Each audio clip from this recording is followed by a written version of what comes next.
मला सांगायला अत्यंत आनंद होतो आणि अभिमान वाटतो. मी अनेक मुलाखतीमध्येही हे व्यक्त झालेलो आहे की मी इंटर कॉलेजिएट एकांकिका स्पर्धांमध्ये काम करत असताना तिथल्या स्पर्धांमधनं बक्षिसं मिळवत असताना मी फायनल इयरला असताना मला पहिलं व्यावसायिक नाटक मिळालं आणि त्या व्यावसायिक नाटकामध्ये ज्यांची प्रमुख भूमिका होती ते आदरणीय अशोकजी सराफ. मामा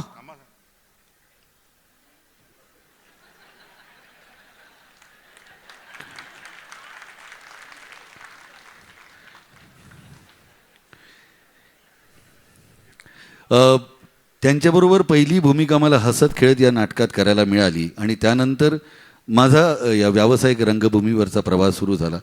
आणि त्यावेळी मी जे अशोक मामा यांना अनुभवले, कारण काय होतं, आपण एखाद्या डबक्यात असतो आणि तिकडनं समुद्रात गेल्याची भावना मला त्या क्षणी झाली. कारण आपण आपल्या डबक्यात राजे असतो, पारितोषिक मिळवत असतो, पण व्यावसायिक रंगभूमीवरती काय करायला पाहिजे आणि काय करायला नाही पाहिजे याबद्दलची सगळी शिक्षण मला मामांकडनं मिळालेलं आहे. हा माणूस इतका पंक्च्युअल असतो, वेळेच्या बाबतीत इतका काटेकोर असतो की म्हणजे लोकांनी घड्याळ लावून घ्यावं. आजही वेळेच्या आधी एअरपोर्टवरती येऊन अशोक सराफ तिथे थांबले होते. का तर आपल्यामुळे कोणाला उशीर होता कामा नये ही कायम मनात भावना आहे. आणि मला आज आश्चर्याचा धक्का अशासाठी बसला की अशोक सराफ ज्या विमानात आहेत ते विमान ठरलेल्या वेळेत उडालो हो. कारण एका अत्यंत वक्तशीर माणसाला घेऊन आपण उडणार आहोत हे कळल्यानंतर वैमानिकाच्या पण छातीत धडधड धडधड होत असेल की आपल्या विमानात एक अत्यंत वक्तशीर आणि अत्यंत काटेकोरपणे प्रत्येक गोष्टीचं पालन करणारा असा एक अशोक सराफसारखा अवलिया कलाकार आहे. मामा, तुमचे या मंचावरती मनपूर्वक स्वागत आहे.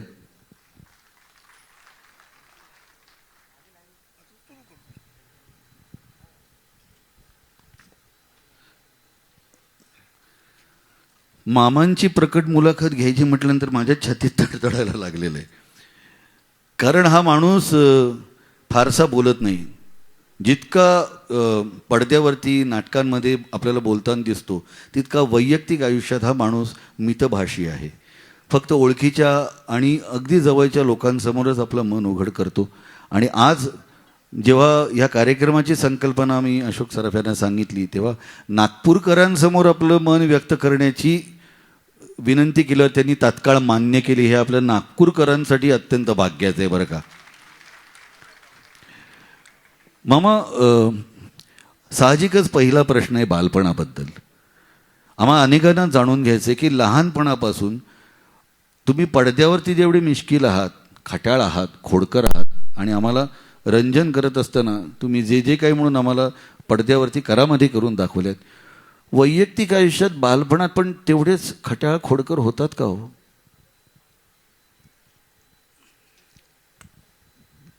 पहिल्यांदा सगळ्या नागपूरच्या तमाम रसिक प्रेक्षकांना माझा मनापासून नमस्कार.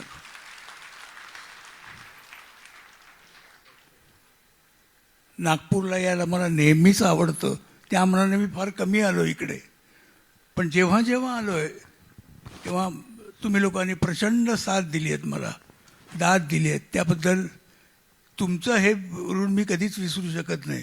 त्यामुळे मला जेव्हा सांगितलं की इथे नागपूरला यायचं तर मी निश्चित हो म्हणणारच, नाही म्हणूच शकत नाही मी. मग तू काय म्हटलंस मला? बालपणी तुम्ही तेवढेच खट्याळ खोडकर मिश्किल होतात का? तुला काय वाटतं?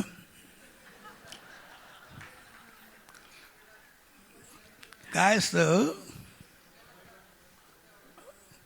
लहानपणापासून हे सगळे उद्योग करण्याशी केले तरच मोठेपणी काहीतरी होऊ शकतो ना. हो. मला वाटतं मुलाचे पाय पाळण्यात दिसतात असं म्हणतात ना. हां, माझे लहानपणापासून पाळण्याच्या बाहेर दिसत होते. काय खोड्या करायचा तो तेव्हा? काय नाना प्रकारच्या खोड्या केल्या. मार, चिकार मार खाल्लाय. हो हो, घरात असताना वडिलांकडून खाल्लाय मार, शाळेत गेल्यावर मास्तरांकडून खाल्लाय मार. त्याच्यातून एक एक एक एक निघत गेलं मग. आणि दुसरी गोष्ट काय असतं, तुमचं निरीक्षण हे महत्वाचं आहे फार. हां, कुठल्याही गोष्टीमधली विसंगती शोधणं, कुठल्याही गोष्टीमधला रिदम शोधणं आणि त्याच्यावर त्याचप्रमाणे रिदम बनवणं, हे काम लहानपणापासून मी करतोय.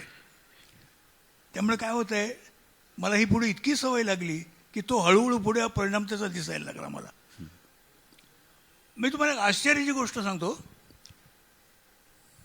वयाच्या 6व्या वर्षापासून मी तबला वाजवतोय. मला कुणीही शिकवलेलं नाही आहे, मला माहीत नाही. मला तबला म्हणजे कसा वाजवतो त्याचं शास्त्रशुद्ध ज्ञान काही नाही आहे, पण माझी बोटं बरोबर पडतात. कशी पडतात मला काय माहीत नाही. दैवी. आणि काय झालं आहे, तो जो रिदम आहे ना, हा रिदम माझ्या अंगात इतका मुरलेला आहे की माझं कुठलीही गोष्ट ही रिदममध्येच होत असते. त्याप्रमाणे माझं बोलणं हे सुद्धा रिदममध्येच असतं. आणि त्यासाठी मला स्टेजसाठी आणि सिनेमासाठी फार उपयोग झाला. कारण काय, आपण जेव्हा सिनेमात काम करतो किंवा आपण डायलॉग जेव्हा बोलत असतो तेव्हा लोकांना एक कुठलंही वाक्य किंवा कुठलीही गोष्ट ही रिदममध्ये गेलेली आवडते. तुम्ही जर रिदममध्ये बोललात, त्या बीटमध्ये बोललात, तर ते लोकांना निश्चित आवडतं आणि ते लोक डोक्यावर घेतात. हा माझा प्रयोग त्यावेळेचा निश्चित साध्य झाला असं मला म्हणायला लागेल. वा वा वा वा. ती रिदम अंगात होता, त्या रिदममुळेच सगळं झालं. पण म्हणूनच त्या एकांकिका स्पर्धेमध्ये म्हा नावाची एकांकिका सादर करत असताना मला माननीय लक्ष्मीकांतजी बेर्डे यांनी तो किस्सा सांगितला होता की प्रेक्षागृह तो म्हा नावाच्या रमेश पवार लिखित एकांकिकेचा अंतिम फेरीचा प्रयोग होता आणि असंच प्रेक्षागृह भरलं होतं. आणि लक्ष्मीकांत बेर्डे यांनी सांगितलं की मी त्या पायऱ्यांवरती, जागा मिळाली नाही म्हणून पायऱ्यांवरती बसलो होतो, गँगवेमध्ये पायऱ्यांवरती बसलो होतो आणि सायकलला लावलेला स्टँड काढण्याची मामांची जी टायमिंगमधली जी लकब होती त्याला प्रेक्षागृहातून सतत टाळ्यांचा कडकडाट मिळत होता. हेच ते टायमिंगचं यश आहे का? निश्चित असंच म्हणायला लागेल. कारण काय, टायमिंग म्हणजे दुसरं काही नाही तर रिदम. कुठलीही गोष्ट त्या रिदममध्ये होणे, 1 2 3 4, जगातली कुठलीही गोष्ट याच्यामध्ये चालते, रिदममध्ये, लईमध्ये चालते, त्याच लईमध्ये चालते. तर त्याच्यात माणूस असतो कायम. जेव्हा माणूस एखादं गाणं ऐकत असेल तर ते गाणं एकदा नकळत तो रिदम धरतो, त्याच्या अंगातच ते भिनलेलं असतं. ते फक्त सादर करता आलं पाहिजे तुम्हाला, तेवढंच. आता जी एकांकिका आम्ही केली होती, ही म्हणजे त्यावेळचा तो एक प्रकार होता, एक वेगळाच प्रकार होता. किती सालची गोष्ट ही? एक 70s मधली गोष्ट आहे ही. 1970. म्हणजे आपल्यापैकी अनेकांचा जन्म देखील झाला नव्हता. तर त्यामध्ये काय होतं की मायमिंग आणि स्लॅपस्टिक कॉमेडी हे दोन्ही प्रकार एकत्र करून केलेले. त्याला एक गोष्ट, एक लाईन नुसती गोष्टीला, की 2 चोर चोरी करायला बाहेर पडलेत. ते जो चोरी करून बाहेर पडल्यानंतर ते पळतात, पोलीस त्यांचा पाठलाग करून त्यांना कोर्टात सादर करतात आणि तिकडे केल्यानंतर त्यांना शिक्षा होते आणि ते तिथून सुटतात आणि परत त्याच धंद्यात येतात. एवढी लाईन. आणि हे सगळं फक्त मायमिंग आणि स्लॅपस्टिक कॉमेडी सादर केलं. स्लॅपस्टिक कॉमेडीमध्ये सादर केलेला प्रकार तो पहिलाच होता त्यावेळेला. तुम्ही पायनियर म्हणजे. वा वा वा वा वा वा. आणि काय झालं, त्या ह्याला एकेकाली इतकी गाजली होती की लोक म्हणजे असे उभे होते, लाईनीत उभे होते. आता उभे आहेत ना साईडला तसे. खाली असे गँगवेमध्ये लोक मांड्या घालून बसले होते. त्यात लक्ष्मीकांत बेर्डे होते. आणि लक्ष्मीकांत बेर्डेंनी तिथून तो हे उचलला. एकंदर जो प्रकार आहे तो. आणि मग त्यांनाही वाटलं की आपणही असंच काहीतरी करण्यासाठी मेहनत करायला हवी, धडपड करायला हवी. ते नेहमी त्यांनी सुधीर जोशीकडे बोलून दाखवलं होतं. हो, की मला एकदा अशोक सराफ व्हायचं आहे. वा. झाला पण तो. हो. त्यासाठी त्याचीही मेहनत आहे. कारण काय, दुसरा करतोय ते आपल्याला करावं असं वाटणं हे योग्य आहे, पण ते जमणं म्हणजे जमेलच असं काही सांगता येत नाही ना. बरोबर. पण त्यांनी ते अगदी म्हणजे त्याचा पाठपुरावा करून तो साध्य केलं त्यांनी. म्हणूनच तो एवढा वरती गेला. होय. त्यांनी पण झिरोतून निर्माण केलं सगळं. होय होय होय. नाही तर पहिलं काही नाही, शून्य होता तो. करेक्ट. पण त्याच्यातून त्याने ते निर्माण केलं. का तर त्याची लगन त्यावेळची. आपण लक्ष्मीकांत बेर्डे या विषयावरती पुढे येणारच आहोत. मी पुन्हा एकदा तुम्हाला बालपणात घेऊन जातो. त्यावेळेचं तुमचं वाचन काय होतं? काय वाचायचं त्यावेळी? आम्हाला सारखा लहानपणात का घेऊन चाललंय? काय वाचन वाचन वाचन तुमच्यात असलेला एक लहान मुलगा आजही मी अनुभवतोय मामा. म्हणजे तुमच्या बरोबर वावरत असताना, म्हणून मी तुम्हाला बालपणात घेऊन गेलोय. अच्छा अच्छा अच्छा, मग काढणार नाहीस बाहेर तिकडून आता. वाचन आता लहानपणी वाचन काय असणार असून आणि काय प्रकारचं वाचणार आपण.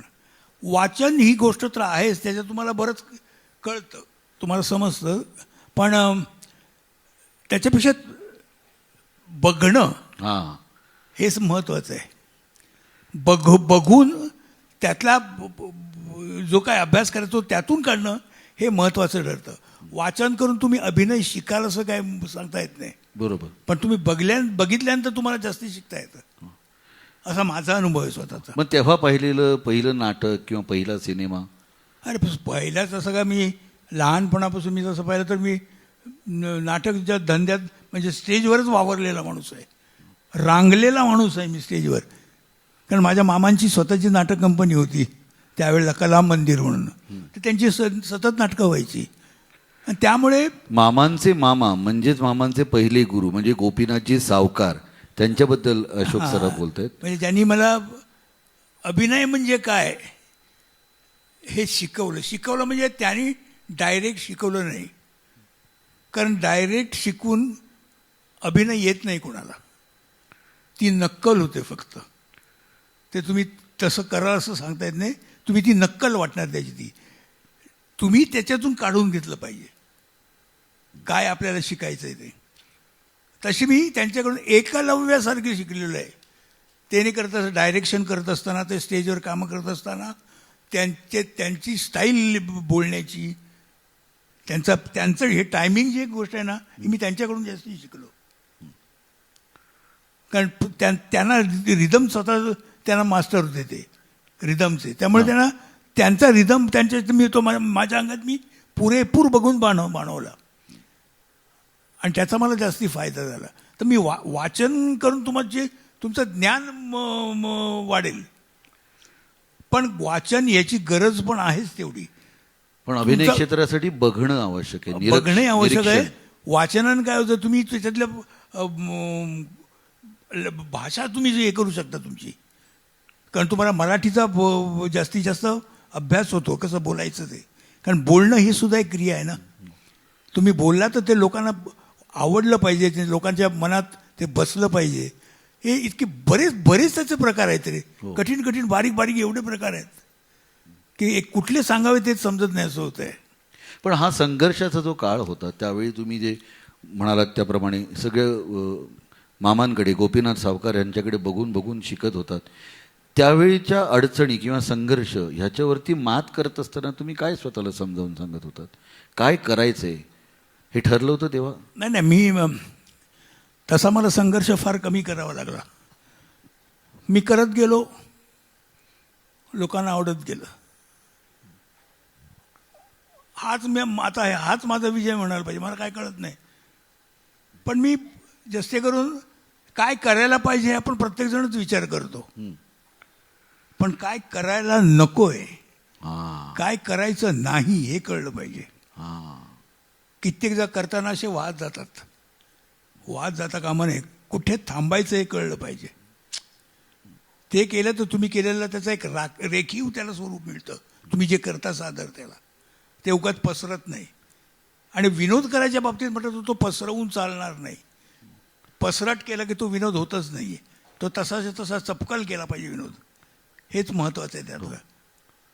त्यामुळे ते वाहत न जाता चपखल पाहिजे तसंच तेवढंच करायचं, तेवढंच पाहिजे. हे करायचं नाही, हे याच्यात बसत नाही.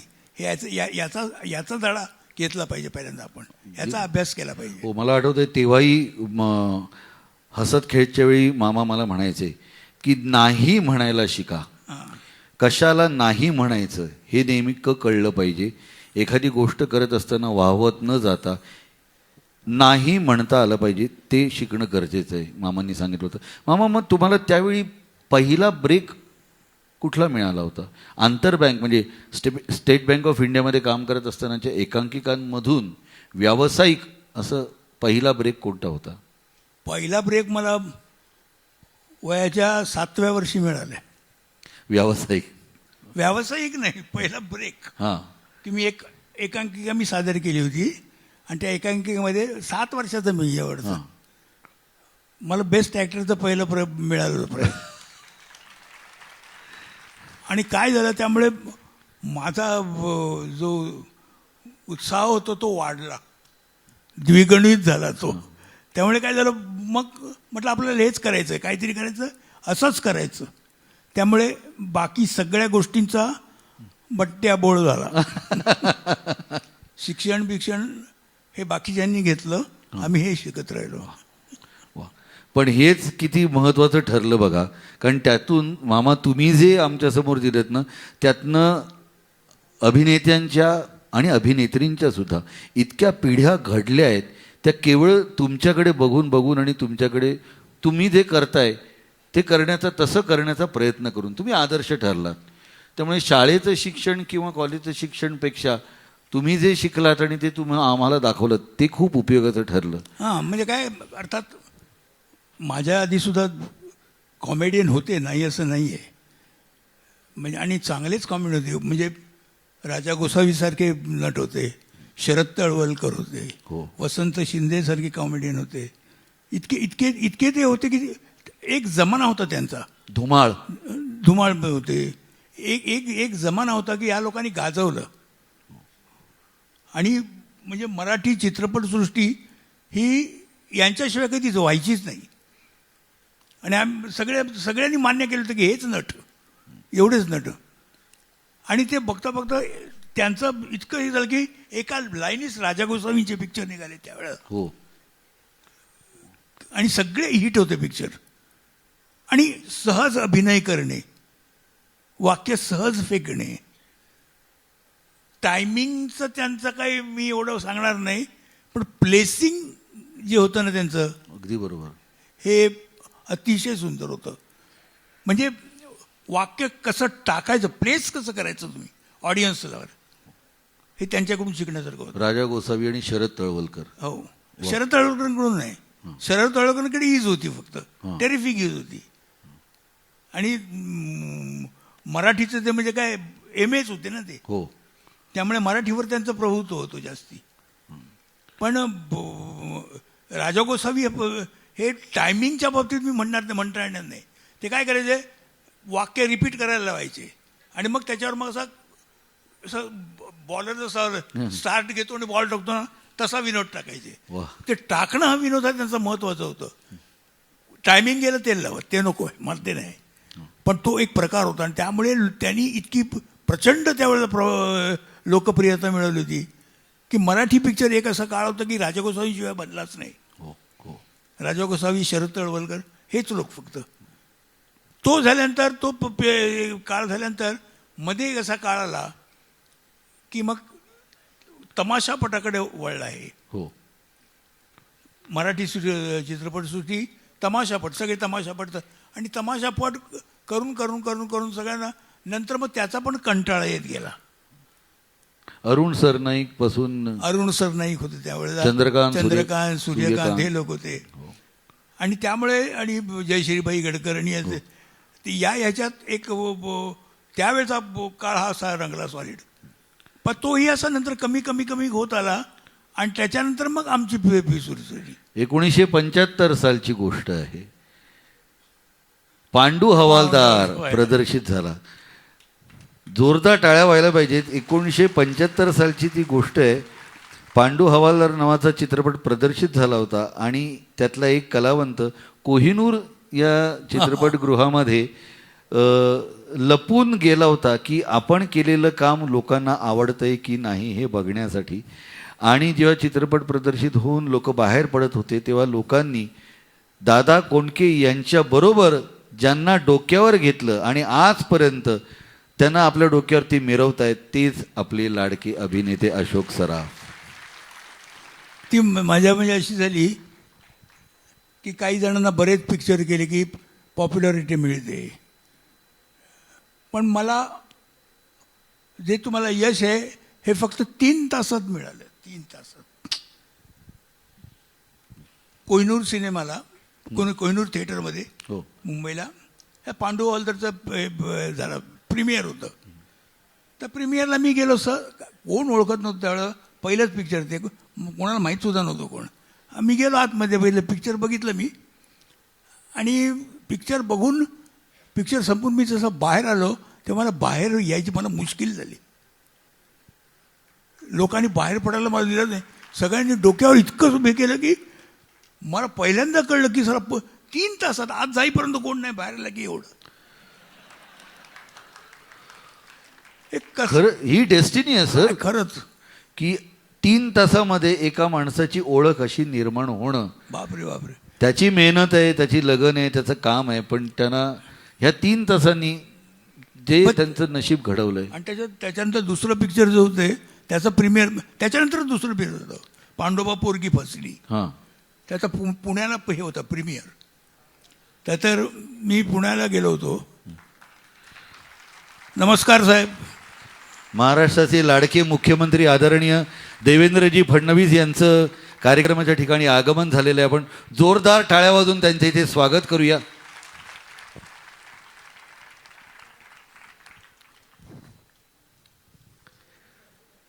कुठे आलो होतो आपण? तुम्ही सांगत होता पांडोबा पोरगी फसली रे फसली. त्याचं हे होतं प्रीमियर होतं. तर प्रीमियर संपलं आणि आम्ही बाहेर पडलो. तर पुढे विजय थिएटर म्हणून एक होतं, विजय, त्याला एक मोठं पटांगण होतं थिएटरच्या पुढे. तर आम्ही बाहेर पडलो. मी जिना असा उतरत होतो तर माझ्यावर एक आर्टिस्ट उभा होता, विलास रक्टे. त्याने मी म्हटलं, अरे विलास, लोकांना आपलं पिक्चर आवडलेलं दिसते, केवढी गर्दी आहे, अख्खं अख्खं खाली ग्राउंड फुल आहे. तो मला म्हणाल, ते ग्राउंड काय पिक्चर बघण्यासाठी फुल नाही आहे, ते तुम्हाला बघायला थांबलेत. हो. म्हटलं चल रे, काहीतरी काय सांगतो. आणि असं म्हणून आम्ही घुसलो त्याच्यात. लोकांना काय म्हणायचं, मला असं सेफगार्ड करायला कोणीच नव्हतं ना. तुम्ही घुसल्यानंतर जे लोक आले अंगावर सगळे, मला जायची मुश्किल. ते ग्राउंड पार करताना मला वांदे झाले. त्यात एकाने माझं पाकिट मारलं. पण ते दुसरंच पिक्चर असल्यामुळे ती पाकिट नव्हतं, डायरीच होती. आणि दुसरं पिक्चर असल्यामुळे त्यात पैसे नव्हते. तर मी तसा बाहेर गेलो, एका रिक्षाने पकडली. चल चल, मला घेऊन चल लवकर, चल म्हणा. तो म्हणा, काय झालं काय झालं काय झालं काय? नाही नाही, तू चल इकडून चल. मी बसलो. चल ना रे, काय असं थांबलं थांब. काय चल काय, लोक रिक्षावर बसलेत बघा. तुम्ही ज्या रिक्षात बसला होता त्या रिक्षाच्या टपावरती लोक बसले होते. वा वा वा, ही पॉप्युलॅरिटी आहे. आणि मग ते हळूहळू करत गाडी कशी तरी बाहेर काढली. आणि मी तिथून जो गेलो तो कुठे लांब गेलो, एकदम लोकांपासून दूर एकदम. आणि तेव्हापासून काय माहिती, एक वाईट सवय लागली, लोकांना डोक्यावर बसून घ्यायची. वा वा वा वा वा. हा चित्रपट सृष्टीचा सुवर्ण काळ तुम्ही जो बघितला त्यातल्या, तेच ना. म्हणजे पण थोडंसं म्हणजे हे जेव्हा आम्ही केलं त्यावेळेला नवीनच होतं पहिलं पिक्चर. आम्ही पहिलं पिक्चर माझं निघालं त्यावेळेला आलं ते म्हणजे पांडू हवालदार. नाही नाही नाही, कुठलं रे, हल्ली नावं आठवत नाहीत. अरे कुठलं मगाशी बोललं, नाही नाही, पांडोबा पोरगी फसली रे फसली. बरं, एक पिक्चर कुठलं तरी, हां, आठवलं नाव की सांगतो. गजानन जागीरदारांचं म्हणताय का? नाही रे, व्हायचं रे, मी रंजनानी होतो आणि ते गोंधळात गोंधळ. नाही, ते नंतर तर ते पिक्चर आलं आणि तिथून इंडस्ट्री पुरी चेंज झाली. गोंधळात गोंधळ, गोंधळात गोंधळ. तिथूनच तर बदलली, व्याख्याच बदलली. चित्रपटातल्या विनोदाची व्याख्या खऱ्या अर्थाने बदलली ती गोंधळात गोंधळ. पुरी बदलली. आणि तिथून मग जी पहिल्यांदा जी कॉमेडी होत होती ती सिच्युएशनल कॉमेडी असायची किंवा डायलॉग कॉमेडीची फार फार. तर मी त्याच्यात ॲक्शन कॉमेडी मिक्स केली. म्हणजे नुसते तुम्ही बोलणे किंवा प्रसंगानुसार बोलणे किंवा नुसतं बोलणे, वर शब्दावर अवलंबून राहणे हे न करता त्याला तुमची बाकीची शरीरे यष्टी कशी काम करेल अकॉर्डिंग टू दिस म्हणजे डायलॉग्स. हो. हा प्रकार मी त्याच्यात आणला आणि तो आता इतका वाढलाय, कायिक अभिनय इतका वाढलाय आता काही झालेलं आहे. पण सुरुवातीचे कायिक अभिनयाचे तुमचे धडे सुद्धा अनेकांनी घेतलेत. म्हणजे तुम्हाला फॉलो करत करत चेतन दळवीपर्यंतची आणि त्याच्या पुढची सुद्धा पिढी ही तुम्हाला फॉलो करत करत त्याच कायिक अभिनयावरती फॉलो करत करत पुढे आली. हे खोटं आहे का मला सांगा. आता मी काय सांगू त्याच्यात, आपण सगळ्यांनी बघितलंय. आली आहे काय, आली आहे असेल. पण मामा त्या काळी सचिन पिळगावकर यांच्याबरोबरची तुमची जोडी जी जमली, सचिनजी अनेकदा सांगतात मी कुठलंही निर्मिती किंवा दिग्दर्शनाचं काम हाती घेतलं की पहिला फोन अशोक सराफ यांना करतो, त्यांची अवेलेबिलिटी विचारतो, कारण माझ्या सिनेमामध्ये अशोक सराफ असलेच पाहिजेत हा माझा अट्टहास असतो. काय सचिनजी आणि तुमच्या केमिस्ट्रीबद्दल सांगा. काय हे जमतात ना, हे व्ह्यूज जमतात ना. म्हणजे त्याला जे पाहिजे असते ते मी करतो किंवा मला जे पाहिजे मी जे करतो ते त्याला बरोबर समजतं. हे अंडरस्टँडिंग होतं ना दोघांमध्ये, त्याच्यात सगळं खुलत गेलं. मी जर एक अमुक इतक्या स्पीडने करायचं जर सीन या टायमिंगने करायचं म्हटलं तर त्याला त्याचीही साथ मिळायची. त्यामुळे ते होत गेलं. जे लक्ष्मीकांतने पण केलं. हो, लक्ष्मीकांतने मी जवळजवळ 50 पिक्चर केलेत एकत्र आणि ते जवळजवळ सगळे म्हणजे सगळेच जरी हिट नसले तरी लोकांना बरेच आवडले ते पिक्चर. याला कारण दोघांचंही टायमिंग जुळलं होतं. हो, वेवलेन जुळली, टायमिंग जुळलं. मला चंदेरी या पाक्षिकात आलेला लेखही अजून आठवतोय तुमच्यावरती आणि लक्ष्मीकांत बेर्डे यांच्यावरती लिहिलेला. आणि तुमच्या अनेक सिनेमातली उदाहरणं देत मराठीचे सुपरस्टार अशी बिरुदावली, जेव्हा तोपर्यंत फक्त हिंदीत सुपरस्टार ही पदवी होती, मराठीचे सुपरस्टार अशोक सराफ आणि लक्ष्मीकांत बेर्डे, पहिली बिरुदावली दिली गेली ती अशोक मामानं दिली गेली होती. तो काळ कसा होता. आता पहिली आम्हाला दिली याचं कारण म्हणजे त्यावेळेपासून सुपरस्टार म्हणायला लागले म्हणून, एरवी नाही. त्याच्या आधी आमच्या आधी सुपरस्टार होते पण त्यांना सुपरस्टार नव्हते म्हणत. नंतर त्यांनी म्हणायला सुरुवात केली, त्यात आम्ही पहिले निघालो. हा तुमच्या मनाचा खरंच मोठेपणा आहे, पण म्हणणंही तुमचं तितकंच खरं आहे. मग खरं आहे ते. महेश कोठारे, सचिन पिळगावकर ह्या दोन दिग्दर्शकांबरोबर काम करत असतानाचा काय फरक जाणवला तुम्हाला. फरक काय, दोन्ही त्यांच्या दृष्टीने ठीक होते, बरोबर होते. ज्या स्टाईलचे पिक्चर महेश कोठारेने केलेत तो त्याच्या स्टाईलने तो बरोबर त्यांनी हिट केलेले आहेत पिक्चर सगळे. हो, सुपरहिट सिनेमा. सचिनने त्याच्यापर्यंत त्याचे हिट केलेले आहेत पिक्चर. हिट दोघांच्याही, स्टाईल दोघांची वेगळी पण.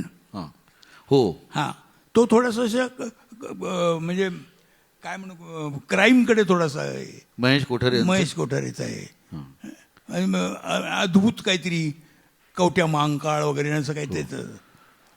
सचिनचं कौटुंबिक असे दोन फरक होते त्यातले, पण यशस्वी दोघेही तेवढेच झाले. हो, मी ह्याच्याकडे मी फक्त पहिलं पिक्चर केलं तर त्याचं जे पहिलं पिक्चर केलं त्यातून महेश कोठारे पुढे दिसले. कुठलं धूमधडाका. वा, धूमधडाका पिक्चर जे केलं ते पिक्चर म्हणजे त्यावेळेला गोल्डन ज्युबिली झाली त्या पिक्चरची. त्यावेळेला म्हणजे 50 आठवडे. वा, 50 आठवडे मराठी चित्रपटगृहात लागायचे आणि लोक बघायचे, हाऊसफुल करायचे. वा वा वा. मामा, त्यावेळी असं होतं की तुम्ही कोल्हापुरात वर्ष राहायला असायच्यात, कारण चित्रपटाचं शूटिंग एकापाठोपाठ एक चालेल. काय काळ होता, काय होती ती परिस्थिती. नाही, त्यासारखी मजा नव्हती यार. काय कोल्हापूरमध्ये एक वेगळंच वातावरण होतं त्यावेळेला, कारण मुळात कोल्हापुरी मूळ सिटी ना. हो, मराठी चित्रपटाची सुरुवात व्हायची कलानगरी. हां, नंतर मग पुण्यात आली, पण पहिली कोल्हापूरला स्टार्ट झाली ना.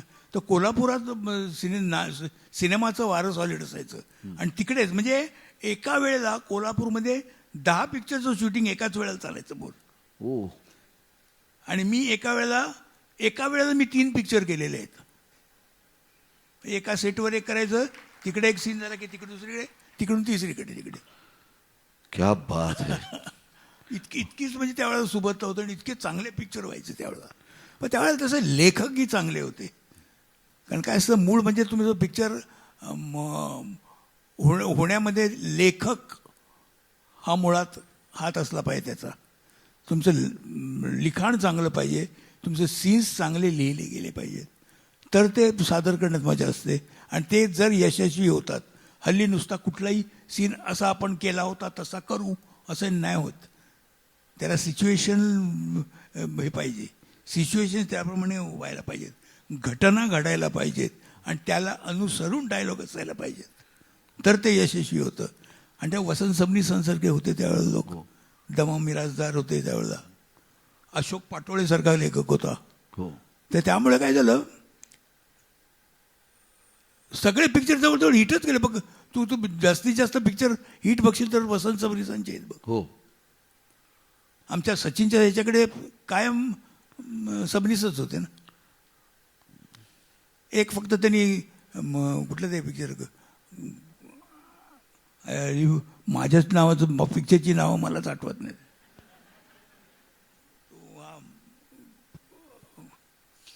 माझा पती करोडपती. हां.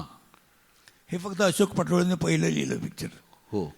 आणि ते त्याचा स्क्रीन प्ले बघितलास तो इतका मस्त स्क्रीन प्ले आहे त्याचा. हेच यश आहे त्यातलं. हो. कारण मराठी प्रेक्षकांना कथा ही पहिली आकर्षित करते. आकर्षित करण्यापेक्षा कायम कथा हीच आकर्षित करते. तुम्ही कितीही सजवा, तुम्ही बॅकग्राऊंड कितीही चांगलं दाखवा, तुम्ही लंडनला शूटिंग करा, अमेरिकेला कुठेही शूटिंग करा, पहिल्या दृश्यात फक्त बॅकग्राऊंड दिसतं.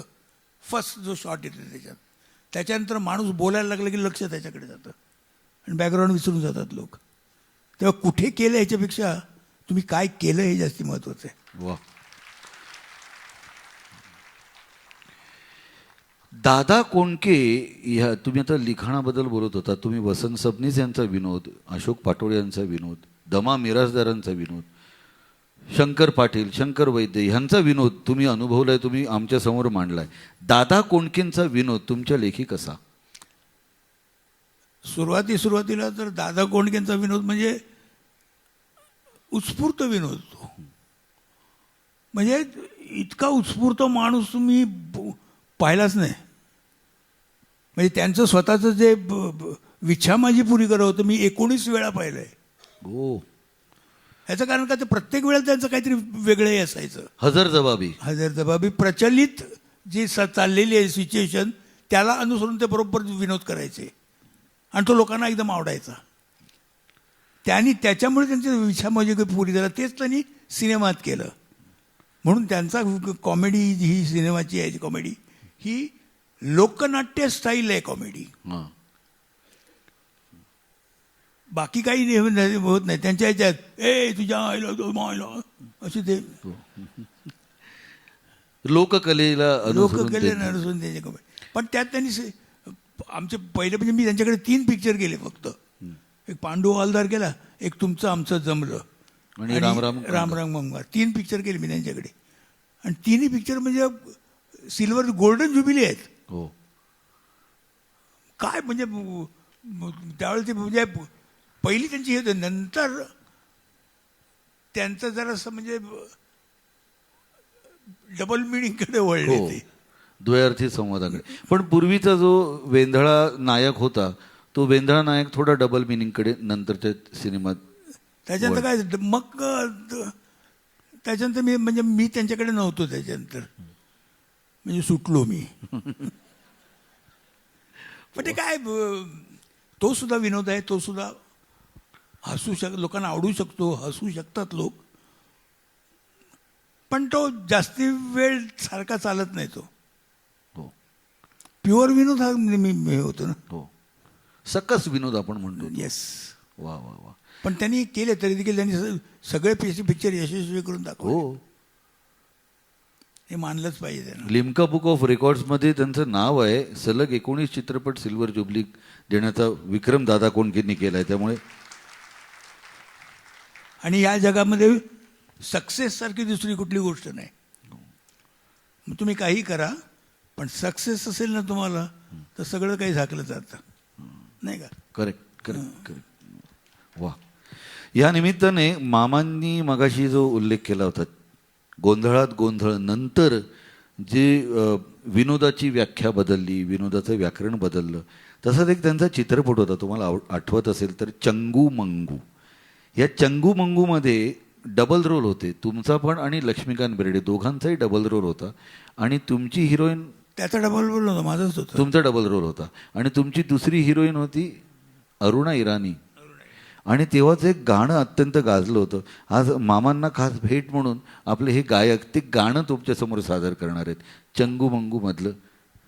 पण ते गाणं माहिती आहे, त्या गाण्याची मजा अशी आहे की ते सादर करणं सुश्राव्य आहेच ते, पण त्यापेक्षा ते बघायला जास्ती मस्त मजा येते. कारण त्यामधल्या ज्या ॲक्शन्स आहेत त्या इतक्या सुंदर झालेल्या आहेत, जमून आलेले आहेत ना, की ते बघण्यात जास्ती मत आहे. तरी देखील गाणं हे सुश्राव्य आहेच, हो. No doubt. अरुण पौडवाल, अरुण पौडवाल आणि त्याचं नृत्य दिग्दर्शन. तुमच्या एक गोष्ट लक्षात आली आहे का की हिंदी सिनेसृष्टीमधला एक दमदार आवाज म्हणजे किशोर कुमार यांनी मराठीत पहिल्यांदा आवाज दिला तो अशोक मामा यांना दिला. हिंदीतली एक अभिनेत्री मामांच्या समोर हिरोईन म्हणून उभी राहिली, अरुण इराणी, ती पुन्हा पहिल्यांदा अशोक मामांच्या समोर. म्हणजे त्या हिंदीतल्या लोकांना सुद्धा अशोक मामांची भुरळ असायची, प्रेम असायचं, आणि म्हणून अशोक मामांसाठी हे सगळं व्हायचं. त्यामुळे ह्या सगळ्या गोष्टी करत असताना मामा पुन्हा एकदा नाटकाकडे वळावं असं तुम्हाला काय वाटलं? कारण माझ्या मते हमीदाबाईची कोठी हे नाटक करून 10-12 वर्ष झाली होती आणि मग 12 वर्षानंतर पुन्हा मराठी रंगभूमीकडे वळायचा निर्णय घेतला. काय काळ होता आणि काय निर्णय घेण्याचं मुख्य कारण होतं? काय, नाटक हा मुळात आमचा जीव की प्राण, बेस आमचं नाटक आहे ना. स्टेजवर आम्ही अभिनय सुरू केला आणि नंतर तो सिनेमात कसा करायचा याचा अभ्यास करून तो पुढे मग चालू ठेवला. पण नाटक हे आपण कधी विसरू शकणार नाही. तुम्ही नाटक करत असाल तर तुम्ही फ्रेश राहता नेहमी. सिनेमात एकदा तुम्ही सीन केलात की तो गेला, झाला, मग परत काय नाही. एकदा ते चित्रित झालं की गेलं. पण नाटकात तुम्हाला परत दुसऱ्या दिवशी तुमचा प्रयोग असेल तर मागचं हे करून आणखी काही वेगळं करता येईल याचा विचार करता येतो. शोध असतो आपला. इम्प्रोव्हायझेशनची तुमची आर्ट वाढते. सगळ्यात महत्त्वाचं ते आहे. तुम्ही स्वतः डेव्हलप होऊ शकता. सिनेमा एकदा झालं की संपलं, मग ते पुढच्या पिक्चरला. पण नाटकात दर प्रयोग हा, म्हणून तर त्याला प्रयोग म्हणतात ना, की दररोज हा वेगळा प्रयोग, आणि त्याच्यातच तुम्ही डेव्हलप होऊ शकता. तर काही झालं तरी स्टेज मला सोडायचं नव्हतंच. मी फक्त मला त्यावेळेला म्हणजे इतके पिक्चर होते की 1978 मी जवळजवळ 1 जानेवारीपासून 31 डिसेंबरपर्यंत मी कोल्हापूरलाच होतो. अख्खं वर्षभर मी हे संपलं की ते, हे संपलं की ते, असं पिक्चर करतो. त्यामुळे मला नाटक करायला वेळच मिळत नव्हता. मग त्याच्यानंतर मी ठरवलं की नाटक असं आपल्याला सोडून चालणार नाही, आणि म्हणून मग मी केलं 12 वर्षांनी हसत खेळत. त्याचे जवळजवळ 400-500 प्रयोग झाले त्यावेळेला. 12 वर्षानंतर केलं. आणि मला त्या प्रयोगात मी त्यांच्याबरोबर होतो, त्यामुळे मला तो अनुभव सगळ्यांना सांगायला अत्यंत आवडेल की जेव्हा जेव्हा महाराष्ट्रात आम्ही 400-500 प्रयोग केले, जेव्हा जेव्हा अशोक मामांची तेव्हा मंचावरती एंट्री व्हायची, आम्हाला 1 मिनिट वगैरे थांबावं लागायचं, कारण 1 मिनिट टाळ्यांचा कडकडाट असायचा मामांच्या एंट्रीला. 12 वर्षानंतर मामा रंगभूमीवरती दिसले होते. लोकांचं एवढं भरभरून प्रेम असायचं. आणि मामा आमच्याबरोबर नाटकाच्या बसने प्रवास करायचे. त्यामुळे आमची नाटकाची बस एखाद्या गावात गेली की बस भोवती गराडा असायचा. आम्हाला तेव्हा बाउन्सर कुठे काय होते हो, यात तर उभे आहेत असे, आम्हालाच बाबांचे बाउन्सर म्हणून बाबांना घेऊन जायला लागायचं. पण त्यानंतर परत मराठी नाटकाकडे वळावंसं वाटलं. पण त्याच्या आधीचं नाटक होतं तो गंभीर भूमिकेचं हमीदाबाईची कोठी. गंभीर भूमिका सुद्धा तुम्ही फार उत्तमरित्या वठवल्यात नाटकांमध्ये, चित्रपटांमध्ये. वजीर सारखा चित्रपट असेल, भस्म, भस्म हा चित्रपट करावासा का वाटला होता तो? भस्म म्हणजे तू जर ते एकंदर जर ती जमातीबद्दल वाचलंस, ते पुस्तक आहे भस्म. उत्तम बंधू टुपे यांचं ते हे आहे, तुपे त्यांचं ते पुस्तक आहे. भस्मच नाव आहे त्या पुस्तकाचं. अफलातून पुस्तक आहे, त्याला त्यावेळेस प्राईज पण मिळालं होतं. ही गोष्ट जे मसणजोगी असतात ना हां. त्यांच्या जीवनावर आहे. या लोकांना ना या मसणात राहावं लागतं, स्मशानातच राहतात ते लोक. तिकडच्या सगळ्या गोष्टीवर त्यांची उपजीविका होत असते. त्यांना शहरामध्ये येण्याची परमिशन नसते. अशा एका माणसाची जी गोष्ट होती, एक वेगळेपणच होते त्या कथेमध्ये, आणि त्यामुळे मी ती केली. म्हटलं ते करून बघण्यासारखं होतं ते. कारण सगळी विनोदी चित्रपट चालू असताना एकच भस्म हा, आणि त्याचा अभ्यास कसा केला होता? आता बघ काय असतं, तुम्ही एखाद्या माणसाकडे बघून केलं तर ते काय त्याला फार मोठं काम केलं तसं नाही की हा असा करतो, असं आहे काय, हा असा माणूस आहे. आपण इमॅजिन करण्यामध्ये हां. की हे असं असं होतं तर काय करता येईल या ह्याच्यामध्ये, त्याने काय केलं असतं त्या माणसाने, याचा अभ्यास करणं जास्ती महत्त्वाचं असतं. मी काय मसणजोगी असे रस्त्यावरून पाहिलेले आहेत, आणि बघायला मिळत पण नाहीत. हो, त्याची जटा वाढलेले आणि असेच ते. पण त्यांच्याशी कधी काय कसे वागतात हे मग काही संबंधच नव्हता ना. मग अशा वेळेला माणसानं समाजातून बाहेर टाकलेले लोक आणि असे तिकडे उपजीविका करणारे त्यांच्या मुलांचं काय होत असेल हे इमॅजिन करणं ना, हे जास्ती महत्त्वाचं होतं. वा वा वा वा वा वा. म्हणजे मी जास्ती करून ना इमॅजिनेशनला मी जास्ती महत्त्व देतो की हे कॅरेक्टर असं असेल तर हे काय काय करू शकेल. एखादं कॅरेक्टर असेल तर त्याचा पहिल्यांदा कथेमध्ये त्याचं स्टँड काय आहे, ते कसं रन होतं पहिले पण शेवटपर्यंत, त्याला किती महत्त्व मिळतं, गोष्टीला किती महत्त्व त्या कॅरेक्टरमुळे मिळतं, ह्याचा विचार केला पाहिजे. हे सगळ्यात महत्त्वाचं आहे. बरं, ते सादर करताना तुम्हाला एक पण विचार करावं लागतं की तुम्ही जे सादर करताय हे तुमच्या आजूबाजूला आर्टिस्ट कोण आहेत त्याच्यावर पण अवलंबून राहतं. आता मी जर वडिलांच्या समोर बोलायचं असेल तर मी काय कोण असं नाही बोलू शकणार. त्यांच्याकडे एक रिस्पेक्ट ठेवूनच मला बोलायला पाहिजे. तेच दुसऱ्याकडे हे करून मित्र असेल तर त्याच्याकडे वेगळं होईल. आईकडे बोलत असतं तर मी वेगळा बोलेन, अनोळखी माणसाकडे मी वेगळा बोलेन, मोठ्या माणसाकडे त्यांच्याकडे वेगळ्या रीतीने बोलेन. हे जे प्रकार आहेत बोलण्याचे ना, यालाच अभिमान म्हणायला पाहिजे. हो हो. हे कसं बोलायचं असतं, कसं ठरवायचं असतं, त्याप्रमाणे तुमची कॅरेक्टर कशी तुम्ही रन करत असता हे महत्त्वाचं ठरतं. इमॅजिनेशन. इमॅजिनेशन.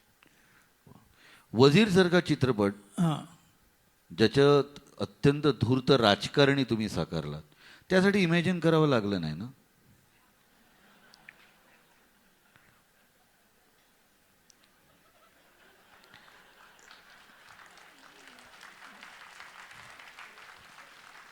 पुढच्या प्रश्नाकडे वळूया. नाही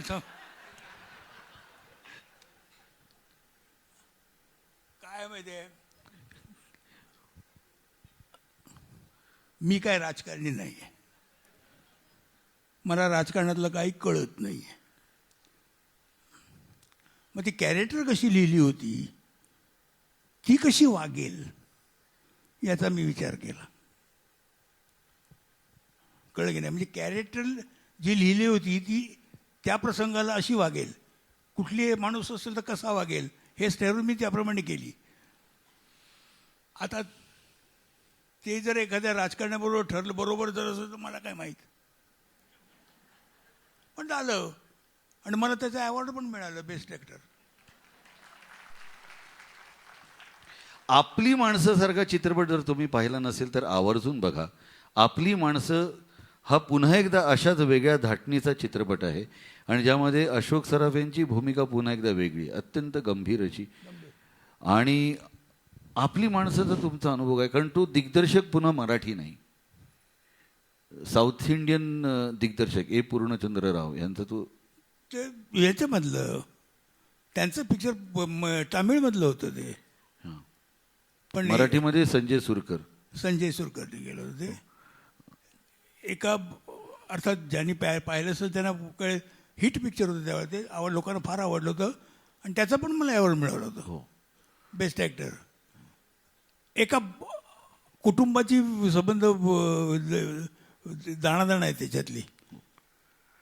आता मला सुद्धा त्याची स्थिती एक कथा आठवत नाही, पण एका बापाची फार मोठी त्याला तुरुंगात असल्यासारखं घरात राहावं लागतं. कारण वडील ऑफिसच्या कामासाठी म्हणून परगावी जातात आणि त्या ट्रेनला ॲक्सिडेंट होतो आणि त्या ट्रेनमधले सगळे प्रवासी जातात, त्यामुळे घरच्यांना असं वाटतं की आपले वडीलसुद्धा गेले असं म्हणून वडिलांचं श्राद्ध होतं आणि वडिलांच्या इन्शुरन्सचा आणि प्रॉव्हिडंट फंडचा मोठ्या रकमेचा चेक घरात येतो. त्यामुळे त्यांचा मोठा मुलगा सचिन खेडेकर, जावई सुनील बर्वे वगैरे ही मंडळी दुःख असताना धनादेश आल्यामुळे त्यांचं आयुष्य सुरळीत पुढे लागतं आणि अचानक वडील जिवंत असतात आणि ते वडील घरी येतात आणि वडील घरी आल्यानंतर मुलं त्यांना सांगतात, तुम्ही जिवंत आहात हे आता आम्हाला जगाला सांगायचं नाही आहे, म्हणून वडिलांना ते एका खोलीत डांबून ठेवतात. अशी ती गोष्ट आहे. फार हृदय गोष्ट होती ती आणि ती कॅरेक्टर पण अतिशय सुंदर होती ती. फार फार म्हणजे त्यात रीमा लागू होती माझ्यावर आणि तिने पण फार छान काम केलं होतं त्याच्यावर. वा वा वा वा. मला एक सांगा, ह्या सगळ्यामध्ये तुम्ही मगापासून मी सगळं ऐकतोय, आम्ही सगळेच ऐकतोय, वर्षभर कोल्हापुरात एका पाठोपाठ एक चित्रपट, नाटकांचे दौरे, ह्यामध्ये घराकडे किती लक्ष असायचं तुमचं? तू पण काम करतोयस, तुला माहीत असेल उत्तर याचं. हां, एका वेळेस तुला माहीत पण असेल, तुझं बाहेर लक्ष जास्ती असेल. नाही, कारण मी जाणून घेतोय, पडताळा घेतोय की अजून हां की तेच त्या काळात पण तसंच असायचं घरून. नाही रे, तसं नसतं ते. काय असतं, घरच्या व्यक्तीला माहीत असलं ना की आपला माणूस काय आहे, मग काय होत नाही. वा वा वा.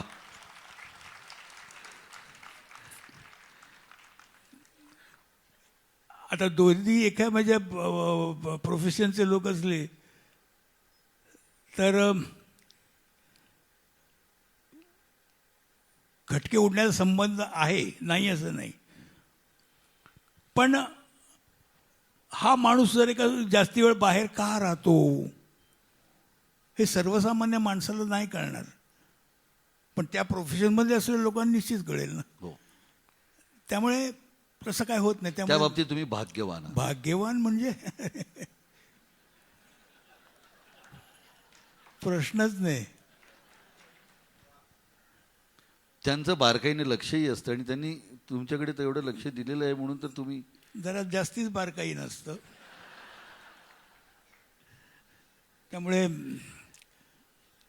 जाऊ दे, चल बोल पुढे. आज खरं तर निवेदिता ताई पण इथे येणार होत्या, या कार्यक्रमासाठी उपस्थित राहणार होत्या, पण त्यांची स्वतःची तब्येत अत्यंत बिघडलेली असल्यामुळे, व्हायरल फीवरने त्या आजारी असल्यामुळे त्या येऊ शकलेल्या नाही आहेत. पण हे वाक्य आम्ही ती क्लिप त्यांना ऐकवणार आहोत. तुम्ही काय वाटेल ते ऐकवाल, तुम्ही नका ऐकू प्लीज. त्यांना काही मी सांगतो काय सांगायचं ते. वा वा वा. घरोघरी मातीच्या चुली. बरं, आता कळलं मला विचारण्यात उगाच काय जगा वेळ घालवलाय. आणि घरोघरी मातीच्या चुली. मामा, एखादा चित्रपट आपण मनापासून करत असतो, त्या चित्रपटाला यश मिळणार, आपण त्याचा प्रीमियर आणि त्याच्या सगळ्या गोष्टी आनंदाने प्रमोशन करत असतो, पण एखाद्या चित्रपटाला यश मिळालं नाही तर ते मनाला किती लागतं हो? काय तुम्ही तेव्हा स्वतःला समजावून सांगता? खरंच एक अभिनेता म्हणून मला या गोष्टींचं अप्रूप वाटतं की तुम्ही हे करत असताना सुद्धा तुम्ही इतके सगळ्यांना बरोबर घेऊन पुढे जाण्याची तुमची जी वृत्ती आहे ना, त्याबद्दलच मी विचारतोय. नाही, काय माहिती, ते माणसावर अवलंबून आहे. तुम्हाला काय वाटतं, एखादं पिक्चर समजा तुम्ही केलं आहे आणि ते नाही यशस्वी झालं, काही जण म्हणतात नाही यशस्वी झालं असं नाही, पण तुम्ही जर ते मनापासून केलं असेल आणि जर ते झालं नाही तर तुम्हाला निश्चित वाईट हे वाटणारच. तुमचं ओढ किती आहे त्या सिनेमाकडे आणि तुम्ही किती लगन ठेवून ते तुम्ही काम केलं आहे ह्याच्यावर अवलंबून असतं तुम्हाला वाईट वाटणंही जास्ती. काही जण वाईट वाटून घेणारे असतात, काही जण नाही वाटत. जे सिन्सिअर आहेत लोक त्याबद्दल त्यांना निश्चित वाईट वाटतं की अरे हे लोकांना आवडायला पाहिजे होतं, नाही आवडलं. असं होतं कित्येक वेळा, नाही असं नाही. पण काय ते शेवटी आपण आपल्यावर काही अवलंबून नाही आहे ते. म्हणजे आपल्यावर जेवढं अवलंबून आहे तेवढं लोकांच्यावर जास्ती अवलंबून आहे. आपण काही करू शकत नाही याच्यात, कारण शेवटी काही म्हटलं तरी सगळे समोर आहेत ते प्रेक्षक, मायबाप प्रेक्षक. त्यांना आवडण्यावर आहे. तेव्हा आपण आपल्याला आवडेल त्याच्याबरोबर ऑडियन्सलाही कसं आवडेल ह्याचा विचार करायला पाहिजे नेहमी. वा वा.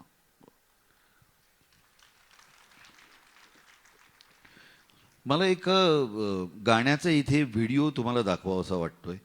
जे गाणं स्वतः अशोक मामांनी गायलंय, कळत नकळत चित्रपटातले गाणं आहे. आपण त्याची छोटीशी झलक पाहूया आणि मग पुढच्या मुलाखतीकडे वळूया. गायक अशोक सराफ. मुलाखतीच्या सुरुवातीला आपल्याला अशोक मामा सांगत होते की लय ताल कसा असला पाहिजे, आणि त्या तबला शिकलेला नसताना सुद्धा ते तबला वाजायला लागले आणि त्यानंतर ती लय त्यांना आयुष्यभर अभिनय करत असताना उपयोगाला पडली. तर त्या तालाचा उपयोग फक्त मामांनीच नाही तर लोकांनी कसा करून घेतलाय. काही मीम्स तुम्हाला दाखवतो. व्हिडिओ एकच आहे पण वेगवेगळी गाणी त्याच्यावर कशी लागली आहेत बघा. मामा, हे सगळं बघून तुम्हाला काय वाटतं? मला मुळात त्या एडिटरची कमाल वाटते. कारण आमच्या ज्या मुवमेंट्स आहेत त्या आम्ही केलेल्या आहेत. काय कुठलीही मुवमेंट ही 1 2 3 4 या बीटमध्ये होणार, ता ता ता ता ता या ह्याच्यातच होणार. तर ती त्यांनी बरोबर एडिट केलेली आहे. आणि कुठलंही गाणंही 4 बीटातच चालणार ना. ते 4 बरोबर त्यांनी एडिट करून लावले तर कसे नाही. मोठी कौतुकाची गोष्ट आहे त्या पोराची खरंच. म्हणून मला हे आवडतात त्याने मेम केलेले. आणि हे वारंवार मीम्स येत राहतात. इंग्लिशमध्ये पण झालंय. हो, खूप खूप. मला तुमच्याकडनं काही शूटिंगच्या वेळेच्या काही धमाल किस्से किंवा आठवणी आहेत? मला नावं आठवत नाहीत आता. तर तू काय सांगतोस मोठं बाकीच्या गोष्टी. बरं, माझ्या गाण्याबद्दल तुम्ही बोलले. हे गाणं काय माहिती, वास्तव मी काय गाणारा नाही आहे. हां. सुराच्या जवळपास जाऊ शकतो मी. म्हणजे सूर जर या गल्लीतून जात असेल तर मी या गल्लीतून जातो, बाजूच्या गल्लीत ती सापडतच नाही मला कधी. काय म्हणताय मामा? हो, खरं आहे, खरं आहे. तर ते मी त्यांचे जे भाव होता, परत नावाचा प्रश्न. अशोक पत्की? नाही, संगीतकार? नाही नाही, पुण्याचा आपला भास्कर चंदावरकर? नाही नाही, आनंद मोडक? आनंद मोडक. थँक्यू. धन्यवाद. आनंद मोडक. आनंद मोडक की अशोक हे गाणं तू गायचं. म्हटलं मी? अरे काय वेडायच कधी, इतकं सुंदर चाल दिली असेल कशाला, मला कशाला फुकट कशाला घालतो गाणं, कोणाला तरी दे. नाही नाही, तूच गाणं, मला कोणी नको आहे, तूच गाणार हे गाणं. त्यांनी कुठेतरी मी गुणगुणताना ऐकलं असेल, तर त्याला वाटलं ह्याच्याकडून घ्यावं. म्हणून म्हटलं नाही रे बाबा, मी नाही गाणं. मी तयारच नव्हतं गायला. शेवटी तो म्हणाला नाही, मला हे तूच गायचं. कारण का म्हणाला, हे नटाचं गाणं आहे, हे गायकाचं गाणं नाही आहे. मोठी गोष्ट आहे त्यांनी सांगितलेली. की त्याच्यात त्या मुलीला, लहान मुलीला खेळवताना तो निरनिराळे प्रकार करतोय, बोलण्याचे, आवाजाचे, बसण्याचे, चेहऱ्याचे आणि सगळे. हे एका नटाचं गाणं आहे. तेव्हा हे तुम्हीच म्हटलं, तूच म्हटलेलं बरं. मला त्याचं म्हणणं एकदम पटलं. म्हटलं ठीक आहे. आणि मी ते गायलो. अशा रीतीनं एका गायकाचा जन्म झाला. जास्ती टिकला नाही, तो पण झाला. आज त्यातलं गायक थोडं तरी शिल्लक आहे? आताच्या आवाजावरून लक्षात येत नाही. शिल्लक असेल कुठे? मामा, आवाज सोडा, सूर तुमच्या मी पहिल्यापासून अनुभवतोय. ती पट्टी, तो पिच, तो सूर जर लागला नाही सहकलाकारांचा सुद्धा, नाटकाचा सूर, नाटकाची पट्टी, त्याची लय ही इतकी डोक्यात भिनलेली आणि प्रयोगागणिक त्याच्यात तसूभर सुद्धा फरक करायचा नाही. जे आहे ते आणि तसंच तालमीत केलंय ते आणि तसंच करायचं, ह्याच्याकडे कटाक्ष. त्यामुळे सुरांचं आणि तुमचं गणित खूप जुनं आहे हो. नाही नाही, ते सुरांचं नाटकाच्या बाबतीत आहे, गाण्याच्या बाबतीत नाही मी सांगू शकत. गाणं ही वेगळीच गोष्ट, त्याला वेगळाच सूर लागतो. याला काय होतं, नाटकाला काय तुमची लेवल तुम्ही बघू शकता, तुमचं प्रोजेक्शन तुम्ही एकच सांभाळू शकता, ते वेगळं असू शकतं. तुमचा पीच एकंदर हे करू शकता, पण बाकी सुराचा काही प्रश्न ते येत नाही तिकडे. तेव्हा तो सांभाळावा लागतो फक्त. ते म्हणजे कुठला सूर लागला पाहिजे. आता कॉमेडी, जर तुम्हाला कॉमेडी सादर करायची असेल तर ही कॉमेडी ठरलेल्या सुरापेक्षा एक सूर वरचा घ्यावी नेहमी. मी बोलताना नेहमी एक सूर वरती बोलतो. एरवी बोलणार नाही तसं, पण कॉमेडी करताना बोलतो, कारण माझ्या माहितीप्रमाणे, अभ्यासाप्रमाणे एक तुम्ही सूर वरचा वेळ जास्ती लोकांना कॅच होतो. हे मी लक्ष वेधून घेतो स्वर. मी अभ्यासाने ठरवलंय. म्हणून माझा सूर नेहमी थोडा वरचा असतो, थोडा, जास्ती वरती जायचं नाही. ते एक शास्त्र आहे त्याचं. बरं, तसे बरीच शास्त्र आहेत त्याच्यात, ते बरोबर सांभाळतं की म्हणजे तुम्ही काय बोलताय, तुम्ही बोलताना तुम्ही डिस्टन्स लक्षात घेतलं पाहिजे की तुमच्यापासून माणूस किती लांब उभा आहे, आणि तुम्ही जर त्याच्याशी बोलताय, तोच माणूस जर जवळ असाल तर तुम्ही कुठल्या याने बोलाल. त्या माणसाचं एज ठरवायला पाहिजे की कुणाशी तुम्ही बोलताय. त्या माणसाचं वय ठरवायला पाहिजे, तुम्ही त्यांच्या माणसाची स्टेटस ठरवायला पाहिजे काय आहे ते. हे सगळं सांभाळावं लागतं. त्याप्रमाणे बोलावं लागतं. ह्याला जास्ती महत्त्वाचं आहे अभिनयामध्ये. हो हो. नुसती वाक्य नुसती बोलून येऊन जातात निघून. नुसता सुद्धा डबिंग करण्यामध्ये तुम्हाला हे सुधारता येतं. डबिंगमध्ये तुम्ही तुम्ही ते चढ-उतार देऊ शकता, पण इतर वेळेला तुम्ही करू शकत नाही. मग नाही तर काही जण असे बरेच जण आहेत की नुसते लिप सिंग करतात आणि बोलून निघून जातात. तसं नाही होत, फ्लॅट वाटतं ते. फ्लॅट होतं. हो. म्हणून तो हा अभ्यास करावा लागतो. स्वरांचा अभ्यास करावा लागतो. आपण पुढचे काही रॅपिड फायर क्वेश्चन घेणार आहोत. रॅपिड आहेत, हो, रॅपिड आहेत, पण ते रॅपिड फायर क्वेश्चन घेण्याआधी एक अत्यंत सुरेल असं गाणं पत्की काकांचं, आपली माणसं चित्रपटातलं आपण ऐकूया. नकळता असे ऊन मागून येते, कवी सौमित्र. माझं सगळ्यात आवडतं गाणं आहे. वा वा वा, ऐकूया आपण.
जगावे किती रंग या जीवनाचे पहावे. असे ऊन मागून येते, सुखाचे पुन्हा दुःखाचा होल घेते.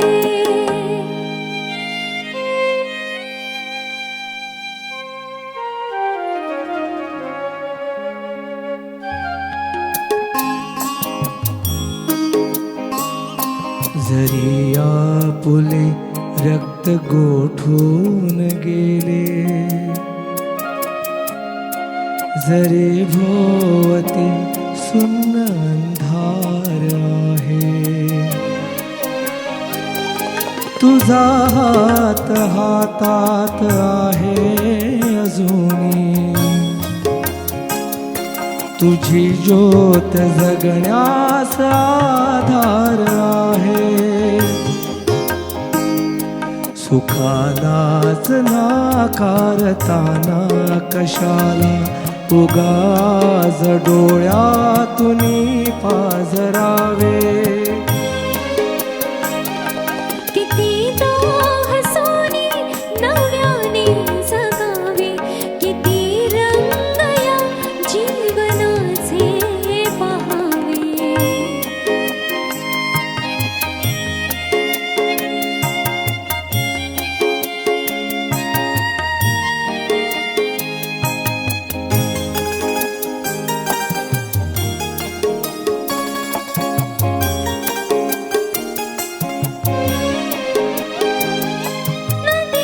जीवनाची तरी वाहते रे, कधी ऊन वासावले लागते रे.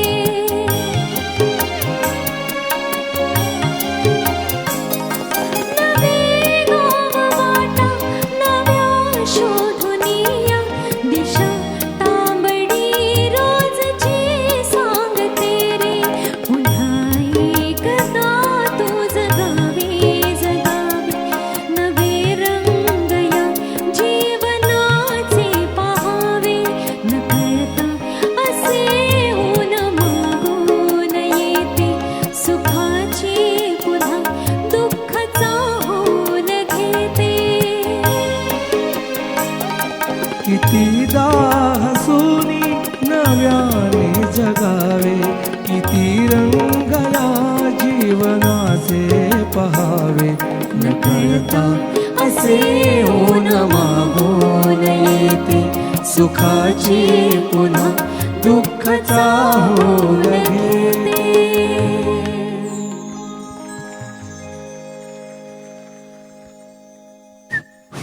हां. हॅलो, हां. हे गाणं आपली माणसं या चित्रपटातलं आहे. आणि ज्यावेळेला बापाला कोंडून ठेवलं जातं तेव्हा आई आणि बाप यांची एकमेकांची भेट सुद्धा होऊ शकत नाही एका घरात. त्यावेळेला हे त्यांनी म्हटलेलं आहे गाणं. सिच्युएशन इतकी टेरिफिक सिच्युएशन आहे आणि अशोक पत्कीने इतकं हृदय गाणं दिलेलं आहे ना. हो वा. पत्की काकांसाठी आपण एकदा जोरात टाळ्या वाजवूया. रॅपिड फायर सोडून द्या. मला निवेदिता ताई आणि तुमचा संसार ह्या पूर्ण प्रवासाबद्दल तुम्हाला जर थोडक्यात सांगायचं असेल तर तुम्ही काय सांगाल हो? हा संसार, हा प्रवास थोडक्यात प्रवास थोडक्यात सांगण्यासारखं. 20 मार्काचा प्रश्न आहे, एका ओळीत नकोय उत्तर. 25 मार्क कसे मिळतील असा विचार केला पाहिजे. 37 वर्ष झाली आता. एवढं सांगितलं तर पुरे ना.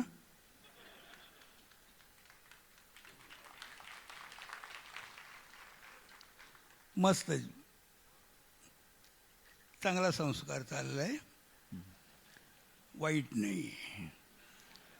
सगळ्यात महत्वाचं म्हणजे मी काय माणूस आहे हे तिने ओळखून घेतलेलं आहे.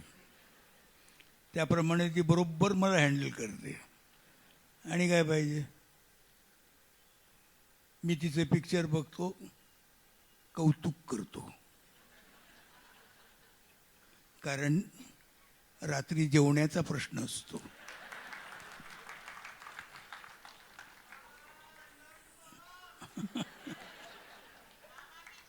ऐशा आहे ना, बरोबर आहे ना. मी तिचे पिक्चर बघतो, कौतुक करतो. कारण तिला माझ्याकडून आणखी बरीच कामं करून घ्यायची असतात. पण एकंदरीत बघितलं तर मला ABC सुद्धा कळत नाही संसारातलं.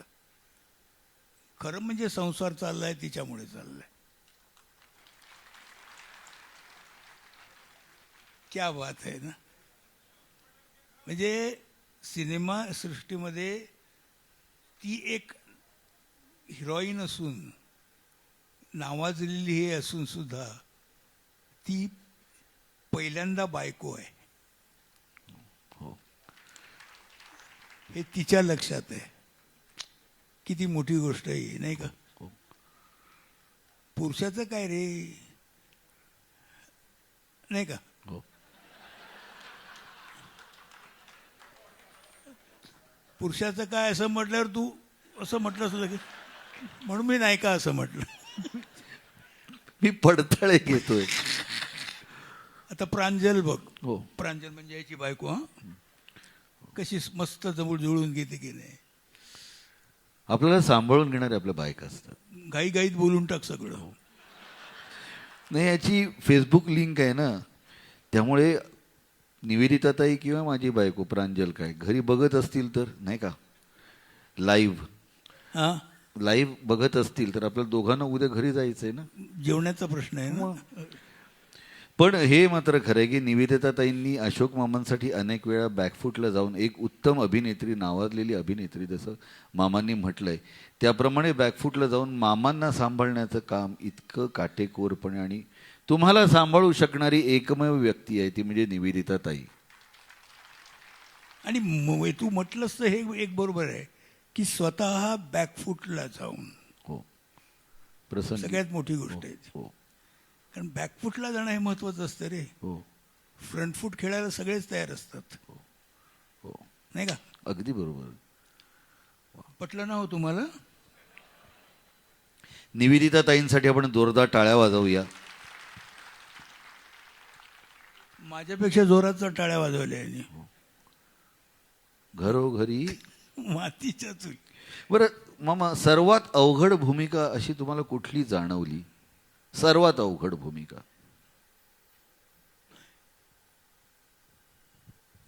काय आहे, तसं म्हटलं तर सगळ्याच भूमिका ह्या अवघडच आहेत.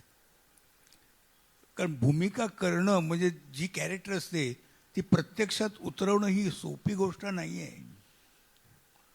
मी सांगितलं ना तर त्यासाठी निरनिराळी अवधानं पाळावी लागतात. हो, ती चांगली कशी होईल, ती लोकांना पटेल कशी, हे जास्ती महत्त्वाचं असतं ना. तेव्हा ते कठीण आहे रे, मोठी गोष्ट आहे ती. असं येऊन सहज मी करून जातो असं म्हटल्याने होत नाही कधी. त्याच्यावर विचार करावाच लागतो. त्यामुळे प्रत्येक गोष्टही करायला लागली की कठीण वाटते आणि कठीण असते. तुम्ही केली आणि जर चांगल्या रीतीने केलीत तर ती कठीण नाही हे तुम्हाला कळते, पण त्याआधी ती कठीणच असते, हो, करायच्या आधी. तेव्हा मी एक तुला अशी भूमिका म्हणू शकत नाही की बाबा कठीण आहे की माझं असं झालं तर तसं काय नसतं.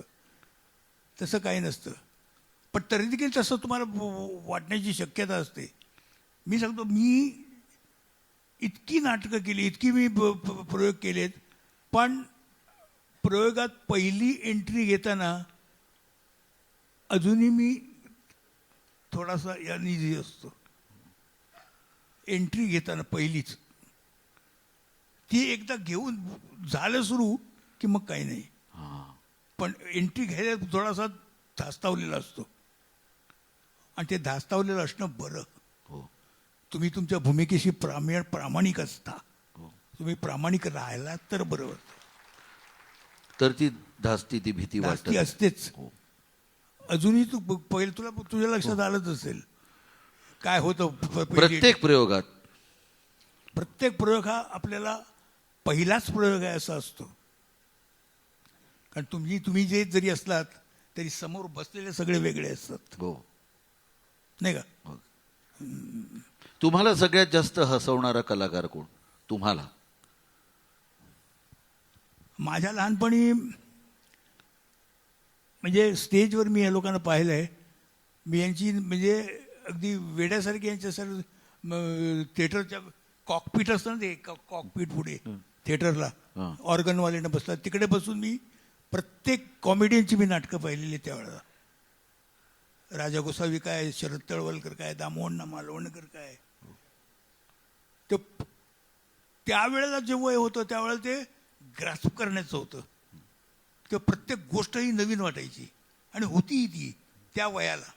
ती वेळ आपल्याला कशी करता येईल, बरं ती आपल्याला कशी करता येईल ही त्यांच्या त्यांच्याप्रमाणे नव्हे, तीच गोष्ट आपल्याप्रमाणे आपल्याला कशी सादर करता येईल. हो. कारण त्या भूमिकेमध्ये तुमचं आपलेपणे असलंच पाहिजे. नाहीतर ती नक्कल वाटू शकते. तर आपलेपण आपण कशी सादर करू आणि ती तितकीच कशी पॉवरफुल वाटेल किंवा कशी विनोदी वाटेल हा प्रकार करायला पाहिजे. राजा गोसावी करतो ते त्याच्यातले कित्येक हे माझ्याकडून होतात ना, पण ते मी वेगळ्या प्रकारे करतो की म्हणून माझ्याच्यावर कोणाचा असा छाप नाही बघ. हो. कारण केलेली प्रत्येक गोष्ट ही माझ्या तऱ्हेने केलेली आहे, माझ्या स्टाईलने केलेली आहे. त्या स्टाईलची दुसऱ्यांनी केली असेल, पण माझ्या ह्याच्यात माझ्या स्टाईलने केली.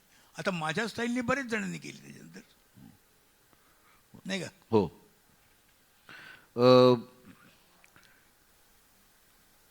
असा कोणता चित्रपट आहे जो पुन्हा एकदा तुम्हाला करावासा वाटतो? का प्रोड्यूस करतोयस काही? हा, म्हणजे अनेक इथे अनेकांना ही इच्छा निर्माण होऊ शकते जर तुम्ही सांगितलं. मी एखादी भूमिका केली ती परत केल्यानंतर त्यात तीच मजा येईल असं सांगता येत नाही. काय सांगता येत नाही का? त्याच्यापेक्षा जास्ती चांगली पण होऊ शकेल, पण मला तीच करायला मी असं ठामपणे सांगू शकत नाही ना. हो. की ही याच्या माझ्यापेक्षा चांगली होईल आधी केल्यापेक्षा, किंवा आधी केल्यापेक्षा आणखी वाईट करेन, नाही का? असंही होऊ शकतं. कारण त्यावेळेला केलेला विचार हा मॅक्झिमम विचार आहे ना माझा. हो. त्या भूमिकेबद्दलचा पूर्ण दिलेला. पूर्ण दिलेला असतो. आता त्याच्यावरती काढणार काय काय काय काढणार?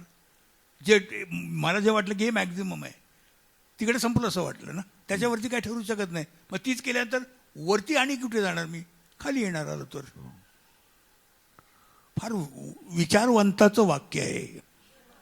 आहेच.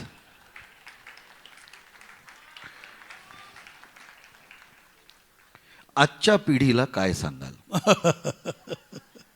छान छान प्रश्न आहे. आजची पिढी ऐकेल? तुमचं नक्की ऐकेल. सांगता येत नाही. आजची पिढी कुणाचंही ऐकत नाही. ऐकताय? कारण काय असतं, अर्थात ऐकत नाही याला त्यांची काही कारणं असतील त्याला. आम्ही म्हणतो ते पण बरोबर आहे असं येऊ शकतं. तेव्हा कोणाला सांगण्याच्या भानगडीत पडूच नाही. ही गोष्ट चांगली, काय उपयोग नाही त्याचा रे. प्रत्येक माणसाला हे स्वतंत्र दृष्टीने विचार करायचा हा निसर्गदत्त हेच आहे ना, अधिकार आहे. अधिकाराचा दिव्याने दिलेला. त्यामुळे तो वेगळंच करणार आणि त्याला तो करतोय हे त्याला साहजिकच वाटणार ना की मी चांगलं करतोय. मग त्याला मी कसं सांगणार? बरोबर की नाही? पटतंय की नाही तुला? हो, म्हणजे तुमचं म्हणणं असं की तुम्ही जसे एकलव्यासारखे निरीक्षणातून आत्मसात करत राहिलात आणि ते मी माझ्या पद्धतीने कसं सादर करण्याचा प्रयत्न करेन ह्याकडे तुम्ही लक्ष दिलं. प्रत्येक पिढीला निरीक्षण आणि आकलन ह्या दोन गोष्टींवरती करायलाच पाहिजे. तशिवाय होऊच शकत नाही. नाहीतर तो नुसता एक ठोकळा उभा आहे असं वाटेल, नाही का? बरोबर. हो. बारकावे त्यातले जर शोधले नाहीत कॅरेक्टरचे, कारण काय जेवढी माणसं तेवढ्या प्रकृती. तू असा आहेस तसाच दुसरा माणूस असेल म्हणून सांगता येत नाही. तो वेगळा असू शकतो. तसा तिसरा माणूस शोधायला गेला तो त्याच्यापेक्षाही काहीतरी वेगळा असतो. सगळे सारखे कधीच नसतात. मग ते वेगळेपण काय आहे हे शोधणं महत्त्वाचं आहे की नाही? जोरदार टाळ्या वाजवून आपण महाराष्ट्रभूषण पद्मश्री अशोक सराफ यांनी आत्तापर्यंत आपलं मन व्यक्त केलं, मन उघड केलं आणि आपल्या सगळ्यांच्या मनातल्या प्रश्नांना त्यांनी उत्तरं दिली. ते काय मला माहीत नाही दिलीत की नाही. मी बोलत गेलो. काही ना उत्तरं सापडली असेल तर बघा. उत्तरं सापडली ना आपल्याला? आपण जोरदार टाळ्या वाजवूया. या मुलाखतीचा शेवट एका गाण्याने होईल आणि त्यानंतर आपण मुख्य सत्काराला इथे प्रारंभ करणार आहोत.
सर्व गायकांसाठी आणि वादकांसाठी आपण जोरात टाळ्या वाजवूया.